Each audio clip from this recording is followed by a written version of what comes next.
I could never get a squawk out of those bagpipes for more than a few seconds. I blew them one last time outside the post shop on Lambton Quay, but I only got a groan. "Young man, you need a goose," said an elderly derelict, his tweed suit misbuttoned, medals pinned to his pocket.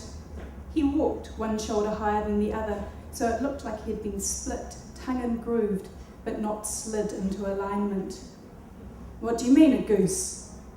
I thought of the one I had seen the night my father died, swimming in the lagoon beneath the Rowers' Club, moonlit and insomniac. This man was like my father, only more wrecked. "It's what you learn on. Much simpler indeed, only one pipe. But I should be able to play these ones. Did so back at the military." He lurched forward, smelling of pea and beer. "No!" I edged back. I didn't want him to touch it, his lips as loose and quivering as spent pantyhose. He would fill the bag with drool. The woman behind the counter had Dolly Parton hair, but her breasts hung low on her chest. Her chin and upper arms were voluptuous. She raised an eyebrow at my unwrapped bundle. "My dad played the bagpipes last Saturday of every month in the park beside the croquet lawn." "Really?" I said. "Yes, in full dress, but with undies, of course. I used to sneak his sporran out of his wardrobe and pretend it was a cat. I called it Delia and put it in the basket I'd saved from Easter.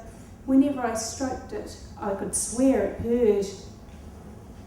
"I want to send these to Scotland." I dropped them on her counter and forced the air out of them so they'd fit beneath the boundary marking wires. The instrument sighed. "I don't think we've got a box big enough. You might need to buy some bubble wrap and then cardboard. Maybe you can collect a pre-made box. We can't guarantee international parcel safety. You've got to pack it so they won't get broken. Oh, look at this beautiful rosewood." "So where do I find this bubble wrap?" "I'll show you." She came out from behind the counter, her feet puffing over the rim of her pumps. "Is this Stuart tartan?" "Yeah." I watched her unroll the plastic, remembering popping the bubbles, satisfying as a zit. She wrapped my father's pipes, once, twice, then sliced it with the knife. "That's about 3 metres, I think," she said.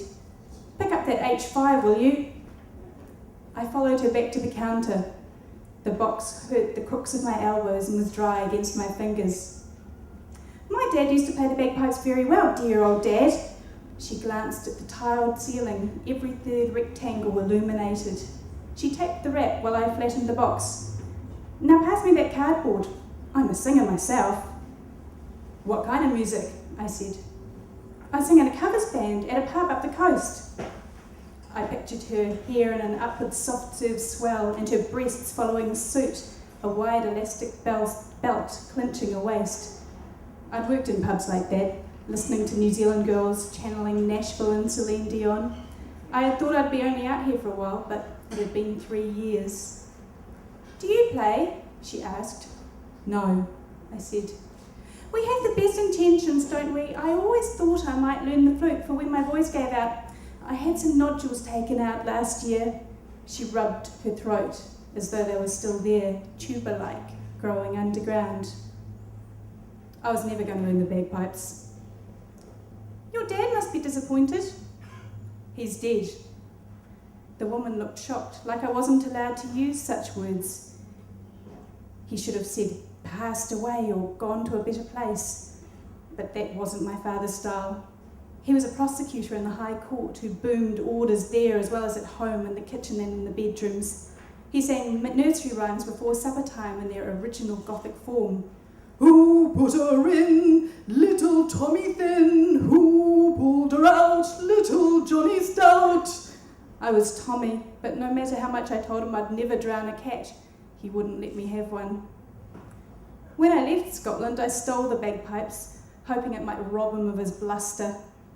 I thought I might stop off in Thailand on the way to New Zealand, pour heroin down the pipes and sell it to buy myself a sheep station.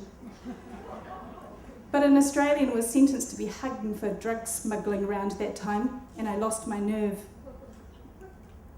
It was fitting that my father's cancer started in the lungs but I wouldn't have wished it on him. I'd started volunteering at the SPCA when the news finally reached me, and it was better than the pub. I sat at reception, answering the phone as an abscessed Siamese screamed upstairs. I filled in adoption papers for Labradors. I attended to the man who brought his 18-year-old corgi to be put down. He whispered so his corgi wouldn't hear. At my father's funeral, we had a bagpipe salute, said the post office woman. It was so loud all the neighbours came out of their houses. I never liked them myself, I said. Neither did I, said the woman. We buried him with them. She giggled and punched the cardboard around the parcel with kung fu chops. I wanted to make it back to the funeral, but here I shrugged, patting my balding corduroys. I hadn't really wanted to at all. That will be $149 for a 10 to 25 day delivery time and $20 for the box. You're kidding me, right? I said. Cheaper than a trip back to Scotland. You owe it to your father. No, he owes me. I hated her now and the black roots that showed beneath the blonde hair. But I wanted to be rid of the pipes. I didn't want to be haunted by the bastard. And maybe he didn't owe me anymore. Maybe I could work at the SPCA because I liked it, not because I was still trying to prove something. Maybe I could become a vet, cradling animals' heads as I administered their final injections. I handed her the money, the customs declaration, and the label that I'd addressed to him.